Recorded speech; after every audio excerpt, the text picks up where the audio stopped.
Welcome. Science की मेरी इस सीरीज़ में आज के लेक्चर का टॉपिक है बिग बैंग। बिग बैंग इस बात की थ्योरी है कि बेसिकली कि यूनिवर्स की शुरुआत कैसे हुई थी। पिछली एक सेंचुरी में साइंस ने बहुत तरक्की की है इस बारे में जानने में कि यूनिवर्स कैसे वर्क करता है और यूनिवर्स की शुरुआत कैसे हुई थी, और बिग बैंग जो थ्योरी उभर कर आई है वो है। रात में जब आप सितारे देखते हो तो बहुत सारे सितारे दिखते हैं। इनफैक्ट ऐसा कहा जाता है कि अनगिनत तारे हैं आसमान में। लेकिन सच्चाई ये है कि कितनी भी डार्क नाइट हो, आप आसमान में 1000, 2000, 3000 से ज़्यादा सितारे नहीं देख सकते। इसका मतलब ये नहीं है कि आसमान में सितारे कम हैं। इनफैक्ट आसमान में जो है 10 की पावर 22 यानी कि 10 करोड़ करोड़ करोड़ सितारे हैं।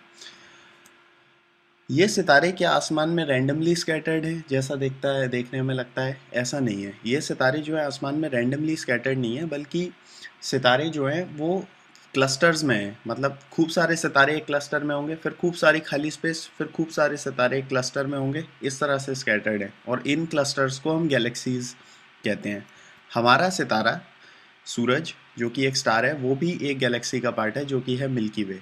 जो कि अगर आप किसी गांव में जाएं जहां लाइट पॉल्यूशन से दूर हो, या पहाड़ों में जाएं और वहां अगर आप देखेंगे तो एक वाइट बैंड दिखेगा जैसा कि इस फोटो में दिख रहा है, और वो हमारी गैलेक्सी है मिल्की वे।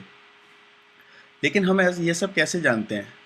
ये इसका काफ़ी सारा श्रेय जाता है एडविन हबल को, जिन्होंने ना कि ये दिखाया कि हमारी गैलेक्सी इकलौती गैलेक्सी नहीं है, और भी कई सारी गैलेक्सी हैं, और साथ ही साथ उन्होंने ये भी दिखाया है, कंप्यूट किया कि वो गैलेक्सीज कितनी दूर हैं, गैलेक्सीज का डिस्टेंस भी नापा। ये एडविन हबल की फ़ोटो है, और 1889 में एडविन हबल पैदा हुए थे, और 1925 में उन्होंने माउंट विल्सन में ऑब्जर्वेटरी थी वहाँ पर, और वहाँ पर उस समय सबसे बड़ा टेलीस्कोप था, वहाँ पर एज एन एस्ट्रोनॉमर ज्वाइन किया था। और एक चीज़ जिस पर उन्होंने काम किया था वो यही कि गैलेक्सीज का डिस्टेंस निकालें। लेकिन क्वेश्चन ये है कि how do you compute distance to a galaxy? आप कैसे घर में बैठे बैठे गैलेक्सी का डिस्टेंस निकालोगे? कैसे कोई निकालता है? तो उसका जवाब ये है कि पहले हम ये सीखते हैं कि पास वाले सितारों का डिस्टेंस हम कैसे निकालते हैं। हमारी गैलेक्सी में जो स्टार्स हैं, या फिर जो स्टार्स हमसे काफ़ी पास हैं, उनका डिस्टेंस हम निकालते हैं स्टार पैरेलैक्स की मदद से। इसकी बात हमने पहले भी एक लेक्चर में की थी। जब धरती सूरज का चक्कर लगाती है तो धरती जो है मतलब जो है चेंज होती है, और चेंज होने की वजह से जो स्टार है उसकी रिलेटिव पोजीशन बैकग्राउंड में चेंज होती हुई दिखेगी। मान लो आपका अंगूठा है, भाई पैरेलैक्स ये होता है कि कोई पास वाली चीज़ अगर आप मूव करते हो तो दूर वाली चीज़ के फ्रेम ऑफ रेफरेंस में पास वाली चीज़ मूव होती हुई दिखाई देती है। तो स्टार पैरेलैक्स की मदद से स्टार में कितना एपरेंट चेंज आया है धरती के ऑर्बिट में, उससे हम नियरेस्ट स्टार का डिस्टेंस निकाल सकते हैं। जितना पास होगा स्टार उतना ही उसका पैरेलैक्स होगा, जितना दूर होगा उतना ही कम होगा। इनफैक्ट जो तारे बहुत दूर होंगे, जो और गैलेक्सीज में होंगे, उनमें पैरेलैक्स नहीं दिखेगा इतना। इसकी मदद से हम दूर के सितारों का डिस्टेंस नहीं निकाल सकते। दूर के स्टार्स का डिस्टेंस निकालने के लिए हम इनडायरेक्ट टेक्निक निकालते हैं, और वो है कि वो कितना जगमग हैं आसमान में। किसी भी स्टार, आसमान में स्टार्स हैं, कोई बहुत ज़्यादा चमकता है, कोई कम चमकता है। तो उनका चमकना किस बात पर डिपेंड करेगा? एक ये है कि वो कितनी लाइट एमिट कर रहे हैं। जितनी ज़्यादा वो लाइट एमिट करेंगे, जैसे हम ल्यूमिनोसिटी कहते हैं, उतना ज़्यादा वो चमकेंगे। दूसरा ये है कि उनका डिस्टेंस कितना है। अगर वो ज़्यादा दूर होंगे तो उनकी ल्यूमिनोसिटी जो है, उनकी जो ब्राइटनेस दिखेगी वो कम दिखेगी, क्योंकि वो बहुत दूर हैं, है ना। तो जो ब्राइटनेस है किसी भी स्टार की, वो इन दो चीज़ों पर डिपेंड करती है। अब जो हमारी नियरेस्ट गैलेक्सी में स्टार हैं, उनका डिस्टेंस हमने निकाल लिया क्योंकि पैरेलैक्स है, और उनकी ब्राइटनेस कितनी है वो हम देख के बता सकते हैं। तो हम बता सकते हैं कि ल्यूमिनोसिटी कितनी है, कितनी लाइट वो स्टार एमिट करता है जो पास है हमारे। हम बता सकते हैं फॉर एग्जांपल कि सूरज कितनी लाइट एमिट करता है। लेकिन जो स्टार दूर हैं उनके बारे में हम क्या कह सकते हैं वो देखते हैं। देखो, ये साइंटिस्ट ने रियलाइज़ किया कि कुछ पर्टिकुलर स्टार्स जो होते हैं उनकी ल्यूमिनोसिटी हमेशा सेम होती है, मतलब वो उतनी ही लाइट एमिट करते हैं। तो ये अजम्पशन भी काइंड ऑफ रीजनेबल है मानना कि एस टाइप के स्टार अगर किसी और गैलेक्सी में होंगे तो वो भी सेम लाइट एमिट करेंगे। तो अगर हम ये मान लें कि जो बहुत दूर स्टार्स हैं और वो स्टार्स उतनी ही लाइट एमिट कर रहे हैं, तो हमें उनकी ल्यूमिनोसिटी पता है और हमें पता है कि वो कितना चमकते हैं। तो ये इनडायरेक्ट मेजर से हम उनका डिस्टेंस भी निकाल सकते हैं। एडविन हबल ने इस मेथड को लगाकर खूब सारे डिफरेंट स्टार्स का डिस्टेंस निकाला। और इनफैक्ट अगर तुम एक स्टार का डिस्टेंस निकालोगे, बहुत दूर है वो स्टार, उसका डिस्टेंस तुमने निकाल लिया, और फिर तुम उसके पास वाले एक और स्टार का डिस्टेंस निकालोगे, और वो अगर मान लो सेम आए, अगर खूब सारे स्टार्स जो आसपास हैं उनका डिस्टेंस अगर सेम आए, तो इसका मतलब क्या है कि वो जो है एक क्लस्टर में है। और मान लो एक आएगी, है ना, एक्स दूर, और कोई एक और स्टार एक्स दूर आए, तो वो क्लस्टर में है। फिर एक आए 2x दूर और उसके आसपास वाले स्टार्स भी 2x दूर हैं, तो वो एक और गैलेक्सी में है। तो ये जो डिस्टेंस होगा उन स्टार्स का, उन आसपास वाले स्टार्स का, वो उस गैलेक्सी का डिस्टेंस हो जाएगा। गैलेक्सी का डिस्टेंस इतना दूर होगा कि आसपास में स्टार्स का थोड़ा बहुत जो वेरिएशन होगा वो दैट विल नॉट मैटर, क्योंकि वो डिस्टेंस बहुत कम होगा कंपेयर टू जो यहाँ से उस गैलेक्सी का डिस्टेंस होगा। सोचो ये कितनी बड़ी इंटेलेक्चुअल लीप होगी। एडविन हबल ने इस मेथड को यूज़ करके 9 डिफरेंट गैलेक्सीज़ का डिस्टेंस निकाला था। और मैं बिलीव नहीं कर पाता कि इसने कितना दूर हमको ला दिया होगा। एक टाइम था सिर्फ 2000 साल पहले, जो कि अर्थ की मिलियंस और बिलियन ईयर्स की इवोल्यूशनरी साइकिल में कुछ भी नहीं होता। 2000 साल पहले एरिस्टोटल और टॉलमी सोचते थे कि धरती जो है, अर्थ जो यूनिवर्स का सेंटर है और उसके आगे सब चक्कर लगाता है। और अब हमारी अर्थ जो है एक बहुत ही ऑर्डिनरी प्लेनेट थी, जो कि एक बहुत ही ऑर्डिनरी स्टार का चक्कर लगा रही थी। जो ऑर्डिनरी स्टार एक बहुत ही ऑर्डिनरी गैलेक्सी मिल्की वे का पार्ट था, और ऐसी इकलौती गैलेक्सी नहीं थी, ऐसी बहुत सारी बिलियंस ऑफ गैलेक्सीज हैं। लेकिन यहीं पर कहानी ख़त्म नहीं हो जाती। एक और बहुत ही इंटरेस्टिंग बात जो जो एडविन हबल ने नोट की, वो हम बात करते हैं उसकी। जब तुम किसी भी स्टार से आने वाली लाइट को देखते हो और उसे प्रिज्म से पास करते हो, न्यूटन ने दिखाया था कि तुम वाइट लाइट को प्रिज्म से पास करते हो तो उसका स्पेक्ट्रम बन जाता है विबग्योर। वायलेट से लेकर रेड तक ऑप्टिकल स्पेक्ट्रम होता है। तो तुम स्टार्स से आने वाली लाइट भी उनका स्पेक्ट्रम निकाल सकते हो। लेकिन स्टार्स में क्या होगा कि कुछ सर्टेन एलिमेंट्स होंगे। मान लो एक स्टार में हाइड्रोजन एटम है, और मान लो वो जो है वायलेट ग्रीन लाइट एब्जॉर्ब कर लेता है, ठीक है। तो तुम जब स्पेक्ट्रम देखोगे तो पाओगे कि ग्रीन लाइट बहुत कम है, ग्रीन लाइट में काला काला आ रहा है। तो इन ऑब्जर्वेशन पैटर्न से तुम ये भी निकाल सकते हो कि भाई उस स्टार में कौन से केमिकल एलिमेंट्स हो सकते हैं, उसका कंपोजिशन कैसा है। और जब खूब सारे स्टार्स का, एक गैलेक्सी के सारे स्टार्स का तुम स्पेक्ट्रम देखोगे तो तुम पाओगे कि भाई पूरा स्पेक्ट्रम है, लेकिन कहीं कहीं पर एब्जॉर्प्शन लाइन्स आ रही हैं, क्योंकि उस गैलेक्सी में कुछ सितारे हैं जो पर्टिकुलर लाल कलर एब्जॉर्ब कर लेते हैं, कुछ येलो कलर एब्जॉर्ब कर लेते हैं, so on and so fourth. Edwin Hubble ने 2 पर्टिकुलर पैटर्न लिए। एक अपनी गैलेक्सी में रेड शिफ्टेड पैटर्न गैलेक्सी के स्पेक्ट्रम लिया, और एक और गैलेक्सी का पैटर्न लिया। दिखने में वो बिल्कुल एक जैसे थे, बस इतना था कि जो दूसरी गैलेक्सी का पैटर्न था वो थोड़ा सा रेड शिफ्टेड था, थोड़ा सा रेड शिफ्टेड। एब्जॉर्प्शन पैटर्न एकदम सेम से थे, लेकिन लाइंस थोड़ी सी लाल कलर की तरफ शिफ्टेड थी। इसका क्या मतलब है, ये समझने के लिए हमें बात करनी पड़ेगी डॉपलर इफेक्ट की। क्रिश्चियन डॉपलर, जो कि 1803 में पैदा हुए थे, उनके नाम पर डॉपलर इफेक्ट दिया जाता है। डॉपलर इफेक्ट बेसिकली ये होता है, और हम इसे रोज़मर्रा आम जिंदगी में भी सोचते हैं। जब मान लो ट्रेन आ रही हो, तो आते समय उसकी ट्रेन बहुत हाई फ्रीक्वेंसी पे होती है, और जाते समय लो फ्रीक्वेंसी पे हाँ, हाई फ्रीक्वेंसी पे होती है, और जाते समय लो फ्रीक्वेंसी पे होती है। और इसी तरह साउंड वेव्स में ये फिनोमिना होता है। भाई होता यह है कि मान लो कोई गाड़ी चलते हुए आ रही है, तो एक तरह विजुलाइज करने का, जो कि इस एनिमेशन में दिखाया है कि गाड़ी चलते हुए आ रही है, तो जो वेव वो एमिट कर रही है, और तुम ऑब्जर्वर हो मान लो, तो ये गाड़ी चलते हुए आ रही है, तो जो वेव, एपरेंट वेव तुम्हें दिखेगी, उसकी वेवलेंथ छोटी होगी। वेवलेंथ छोटी होगी मतलब फ्रीक्वेंसी बड़ी होगी। ये एक रफ तरीका है एक्सप्लेन करने का। लाइट में भी यही फिनोमिनन होता है। अगर कोई लाइट सोर्स मान लो येलो कलर की लाइट एमिट करता है, और अगर वो तुम्हारी तरफ आएगा, तो जो एपरेंट वेव लेंथ तुम्हें दिखेगी, वो वेव जो होगी वो हायर फ्रीक्वेंसी पर होगी। और इसी तरह अगर वो लाइट सोर्स पीछे जा रहा होगा, तो जो वेव होगी वो लोअर फ्रीक्वेंसी पे होगी। तो लोअर फ्रीक्वेंसी लाल कलर की तरफ होती है, ब्लू और वायलेट जो है हायर फ्रीक्वेंसी की तरफ होते हैं। तो तुम देखोगे कि कोई भी अगर येलो कलर का सोर्स है वो अगर तुम्हारी तरफ बहुत ज़ोर से आए तो उसकी लाइट ब्लू कलर की दिखेगी, और ये ऑब्जर्व्ड फिनोमिना है, एकदम एक्यूरेट साइंटिफिक फिनोमिना, और दूर जा रही होगी तो वो लाल कलर की तरफ दिखेगी। तो इसका मतलब ये सजेस्ट करता है कि दूर जाने वाली चीज़ें, लाइट सोर्स अगर दूर जा रहा हो तो उसकी कलर लाल की तरफ शिफ्ट होगा। इसका तो मतलब एक ही हो सकता है कि जो गैलेक्सीज़ हैं वो हमसे दूर जा रही हैं, मतलब जो यूनिवर्स है वो एक्सपैंड हो रहा है। और इनफैक्ट जो है एडविन हबल ने एक और सरप्राइजिंग रिजल्ट 1929 में पब्लिश किया, वो ये कि रेडशिफ्ट जो पैटर्न थे वो रैंडम नहीं थे। जितनी दूर कोई गैलेक्सी थी उतना ज़्यादा उसका रेडशिफ्ट था। कोई गैलेक्सी पास है उसका रेडशिफ्ट मान लो इतना है, कोई गैलेक्सी दूर है तो उसका रेडशिफ्ट जितना ज़्यादा था। इनफैक्ट जो रेडशिफ्ट था वो लीनियरली प्रोपोर्शनल था डिस्टेंस से।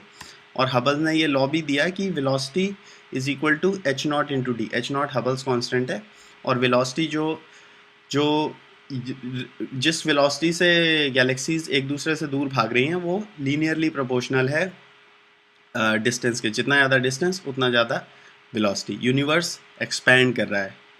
इस खोज को हम बोल सकते हैं कि 20th सेंचुरी की जो है काफ़ी बड़ी और या फिर सबसे बड़ी खोज थी आर्ग्यूएबली। यहाँ से हम बात करते हैं बिग बैंग थ्योरी की। हमने ये बात कर ली कि भाई जो है गैलेक्सीज एक दूसरे से दूर जा रही हैं, जैसे जैसे टाइम बढ़ रहा है जो है यूनिवर्स एक्सपैंड कर रहा है और गैलेक्सीज एक दूसरे से दूर जा रही हैं।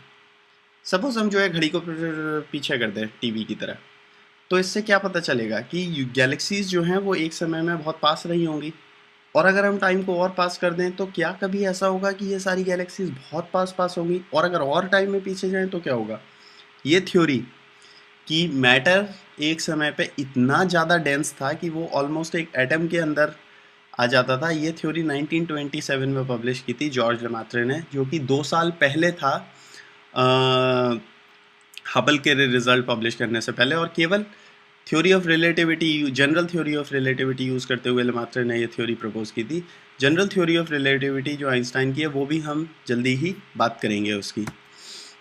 बिग बैंग थ्योरी के हिसाब से जो है मैटर बहुत ही हॉट स्टेट से काफ़ी टाइम पहले 13.8 बिलियन साल पहले मैटर बहुत ही छोटे डेंस कंडेंस स्टेट में था, और फिर एक बहुत बड़े एक्सप्लोजन में बैंग जो है यूनिवर्स ने एक्सपैंड करना चालू किया, और बहुत ही हॉट स्टेट से धीरे धीरे कूल डाउन होकर फिर मैटर बना, गैलेक्सीज बनी, केमिकल एलिमेंट्स बने, फिर वो फिजन होकर स्टार्स बने, प्लैनेट्स बने, और it continues to expand today. कई लोगों को जो है ये थ्योरी उतनी पसंद नहीं आई, और उनके रिवॉल्यूशनरी उसके ऑपोजिट एक थ्योरी है steady state theory. Steady state theory में जो है इस बात का फैक्ट आता है कि काफ़ी टाइम से इंसान का ये बिलीफ रहा है कि यूनिवर्स जो है वो स्टैटिक है। इंसान एक ऐसा जीवन प्राणी है जिसकी की डेथ होती है, इनफैक्ट हर लिविंग बीइंग की डेथ होती है। तो शायद हम इस बात में अपने आप को सोलेस पाते हैं कि चलो हमारी डेथ हो जाएगी, we will pass on, but at least universe will be here, universe यहीं रहेगा, यूनिवर्स हमेशा से यहीं था, यूनिवर्स कांस्टेंट है। शायद ये थॉट हमें प्लीज़ करता है। इवन आइंस्टाइन जो है ये बिलीव करता था कि लार्ज स्केल पर यूनिवर्स जो है सिमिलर होता है और स्पेस और टाइम में सिमिलर है, और एरिस्टोटल का भी यही मानना था। स्टडी स्टेट थ्योरी ये कहती है कि बिग बैंग थ्योरी की ऑपोजिट होती है, और वो ये कहती है कि मैटर जो है वो जैसे जैसे मैटर एक्सपैंड करता है वैसे वैसे सेंटर्स में और मैटर बनता जाता है, और जो यूनिवर्स है वो लार्ज स्केल पर एक जैसा दिखता है जो है टाइम में भी और स्पेस में भी। यानी कि अगर आप यूनिवर्स में कहीं भी किसी भी समय जाएं, चाहे आज से 1000 साल पहले, चाहे मिलियन साल पहले या मिलियन साल बाद, या फिर आप यूनिवर्स में कहीं भी हो, चाहे धरती पे हो चाहे किसी और गैलेक्सी में हो, इससे मैटर नहीं करेगा। अगर आप कहीं भी ऑब्जर्वेशन लेंगे किसी और स्टार की तो यूनिवर्स लार्ज स्केल पर एक जैसा दिखाई देगा। ये स्टडी स्टेट थ्योरी है, और इनफैक्ट कोई ऐसा जेनेसिस नहीं हुआ था, कोई 13.8 बिलियन साल पहले स्टार्ट नहीं हुआ था, हमेशा से है इन्फिनिट टाइम पहले से और इन्फिनिट टाइम तक रहेगा। ये स्टडी स्टेट थ्योरी है। लेकिन क्वेश्चन ये है कि कौन सी थ्योरी हम में से माने। आंसर ये है कि हम साइंटिस्ट हैं, हमें साइंटिफिक वे यूज़ करना चाहिए। और साइंटिफिक वे क्या है?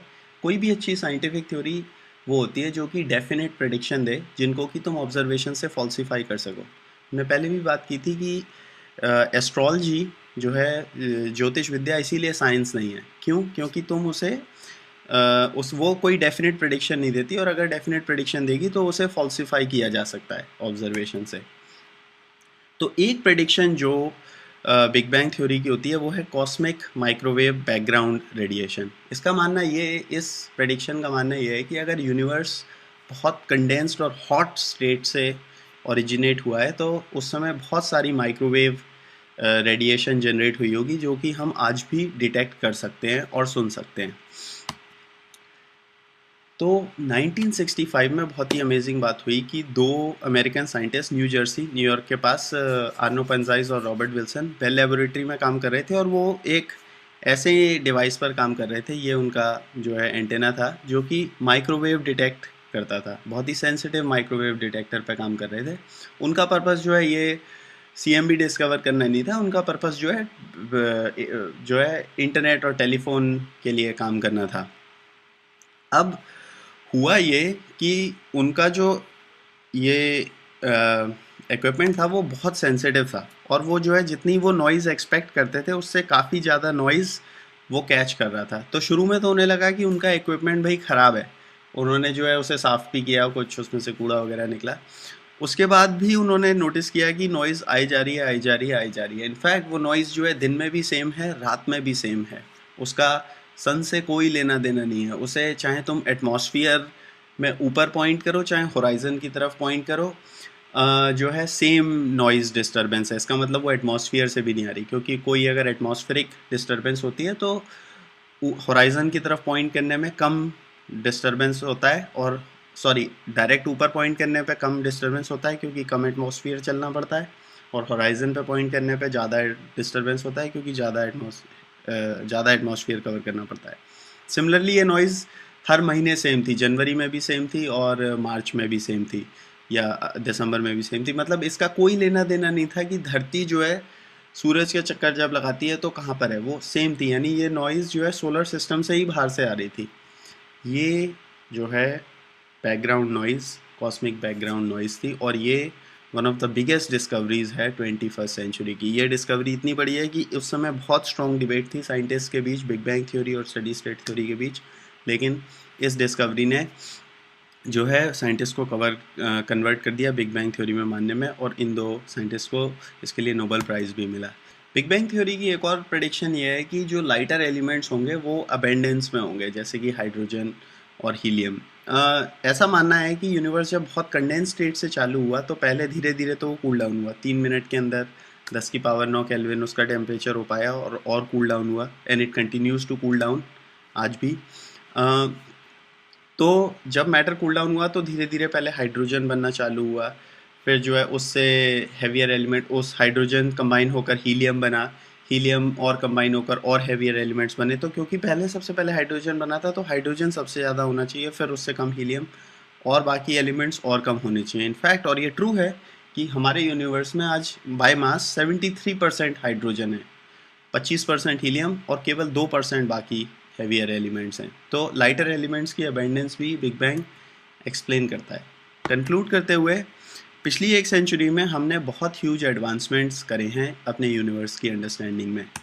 जो है सितारे जो हैं नाइट स्काई में वो गैलेक्सीज़ में क्लस्टर्स हैं, और आसमान में बिलियंस ऑफ गैलेक्सीज़ हैं, और हर गैलेक्सी में बिलियंस ऑफ स्टार्स हैं, और जो यूनिवर्स है वो एक्सपैंड कर रहा है, और इट कंटिन्यूज़ टू एक्सपैंड। और 13.8 साल पहले यूनिवर्स की शुरुआत हुई थी बिग बैंग में। इनफैक्ट सितंबर 25, 2012 को नासा ने ये इमेज रिलीज़ करी थी, जो कि स्पेस में हमारा सबसे दूर का व्यू है आज तक, और ये बहुत ही छोटे पोर्शन में है, मतलब चंद्रमा से भी छोटे पोर्शन ऑफ स्पेस में। हबल टेलीस्कोप को बहुत देर तक रखा गया था तो ये इमेज मिली थी, जिससे कि एक्सट्रीम डीप फील्ड इमेज कहते हैं। इसमें तुम देख सकते हो गैलेक्सीज बिलियंस ऑफ साल पुरानी। मतलब सोच कर देखो, ये जो गैलेक्सीज तुम देख रहे हो ये इतनी दूर है कि इनसे आने वाली लाइट मिलियंस ऑफ साल पहले चली होंगी वहाँ से। जब यहाँ से लाइट चली होगी तब धरती पर डायनासोर्स का राज होगा, और आज हम इन्हें देख रहे हैं। एनीवेज, अगर यूनिवर्स की शुरुआत हुई थी, इस पर हम विचार करते हैं, तो ये भी क्वेश्चन बनता है कि क्या यूनिवर्स का भी कभी एंड होगा। साइंटिफिक बिलीफ इस पर यह है कि हाँ, यूनिवर्स का भी एंड होगा, और यूनिवर्स का एंड होगा बिग फ्रीज में। Universe continues to cool down, और जो टेम्परेचर होगा वो एब्सोल्युटली एसिम्प्टोटिकली ज़ीरो की तरफ जा रहा है। धीरे धीरे सारे स्टार्स बुझ जाएंगे और जो है कूल डाउन हो जाएगा यूनिवर्स। बट आपको चिंता करने की ज़रूरत नहीं है, उससे काफ़ी दिन पहले हमारा स्टार सूरज ही बुझ चुका होगा। Thank you. अगर आपको हमारा वीडियो अच्छा लगा हो तो, और आप ऐसे ही और भी वीडियोस देखना चाहते हैं तो ज़रूर हमारे चैनल को सब्सक्राइब कीजिए। आपका ये प्रयास हमें और भी अच्छे वीडियोस बनाने के लिए प्रेरित करेगा।